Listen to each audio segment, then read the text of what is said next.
happening, gang? It's your boy Retro back again with another reaction video. Yeah.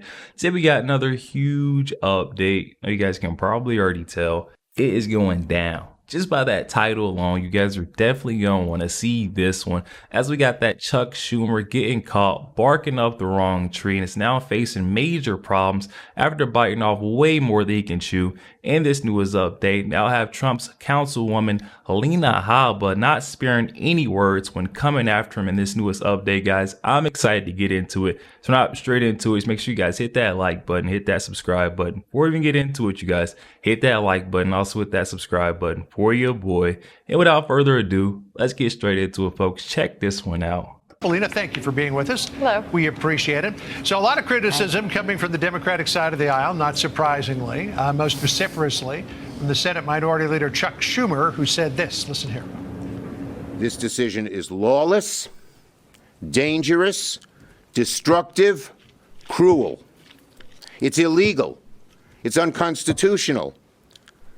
I spoke to my Attorney General this morning. She's head of the State Attorneys General Association. They're going to court right away. So what do you say to Senator Schumer? Well, a couple things first, Chuck.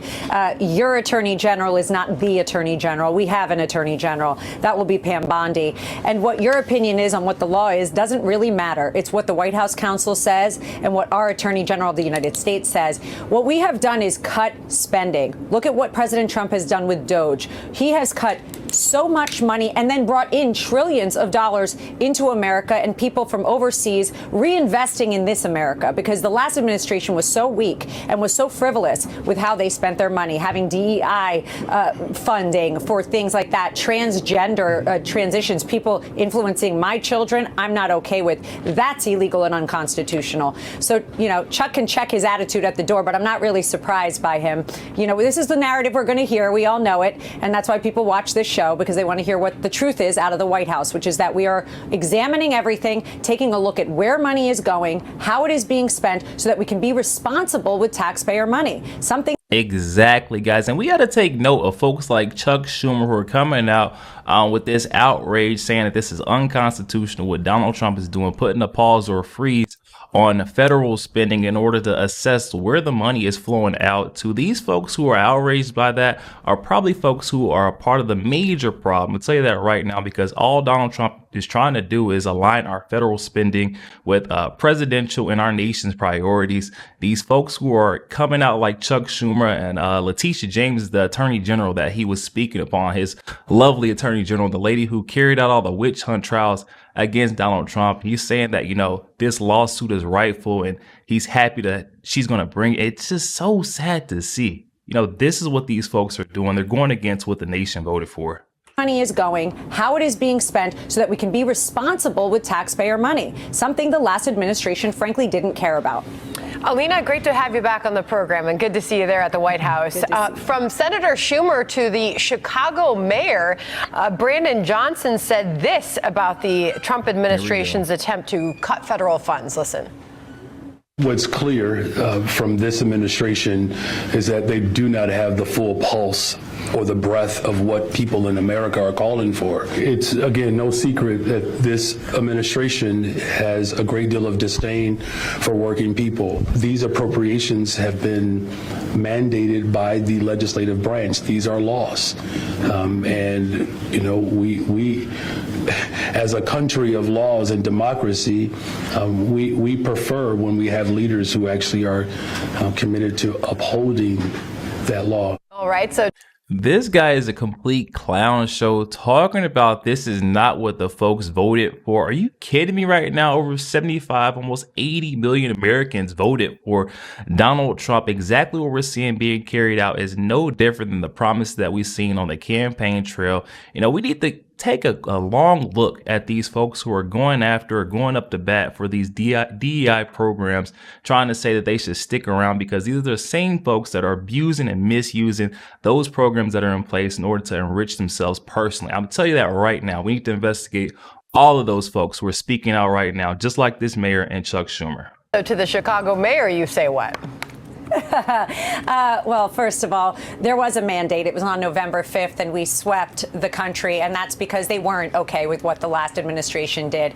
So the mandate does not come from the legislative history. It comes from the American people who voted President Trump and his America First agenda. And that is what we're going to do, and that is what we are doing, exactly what Americans voted for. And we are going to continue to do that. So, again, left-wing narrative, we expect more to come because we're shaking things up. President Trump is a disruptor to help America. Every single person that is going to get confirmed and has gotten confirmed is America First agenda. That's what we're going to do.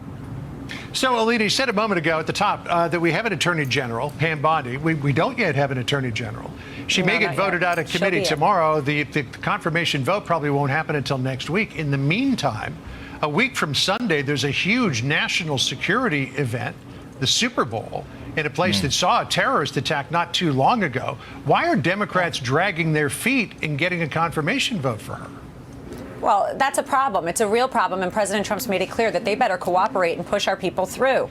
These are people that are on point with our mandates, with what America voted for, and they're playing games. They're saying they're not available. They're doing what they need to do to slow roll this. And frankly, we have acting attorney generals. We have people acting in the DOJ, running the show, helping President Trump push every single EO, and there has been many of them, out and making sure that people cooperate.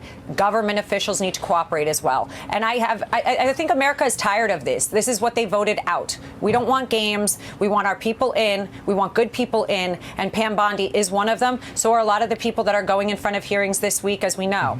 All right, Alina, so we just heard from Caroline Leavitt, her first stop at the podium there in the White House briefing room.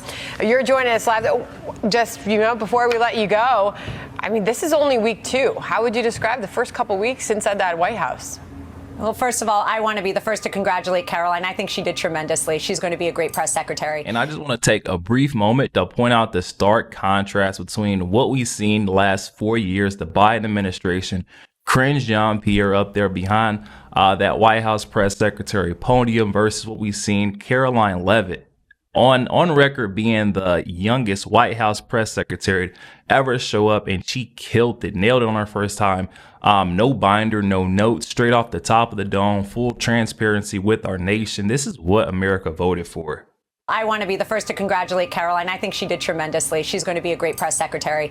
Secondly, I can tell you that the energy coming from the building right behind me, where I have seen every day, day in, day out, we come in early, we leave late. Everyone is working hard to fix what has happened over the last 4 years. And there is a lot to fix. And America needs to be patient. But I'll tell you, we're moving quick, as you've seen. And President Trump doesn't play games.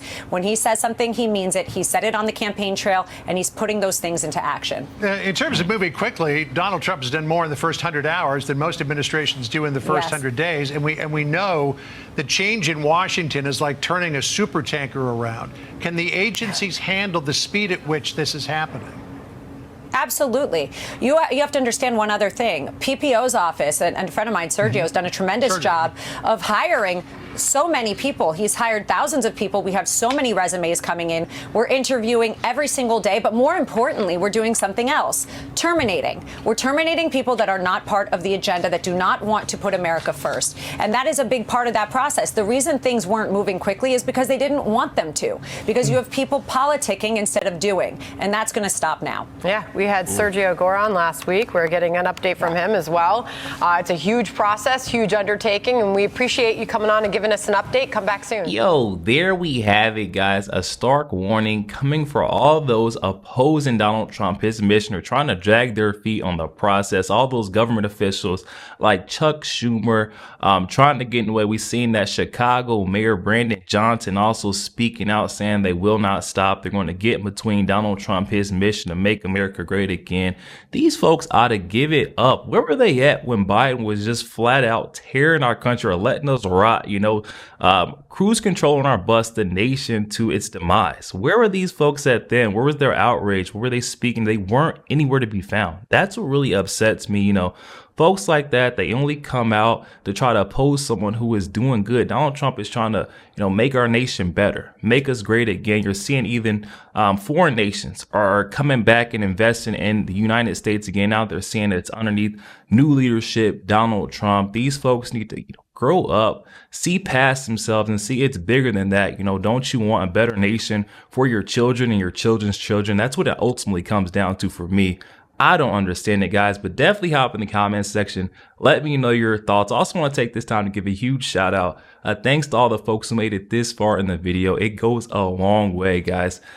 Getting the message out there, the truth to more and more folks each and every day. So just want to let you guys know, I appreciate you. Also, I'm still going to do that live. It looks like 9 p.m. wanted out. So be looking out for the live video. If you can't make it, that's fine, guys. I'll leave the recording up there for you, but definitely hop in the comments section. Let me know your thoughts. Also, make sure you guys hit that like button, hit that subscribe button. If you did enjoy more content like this, catch you guys on the next one.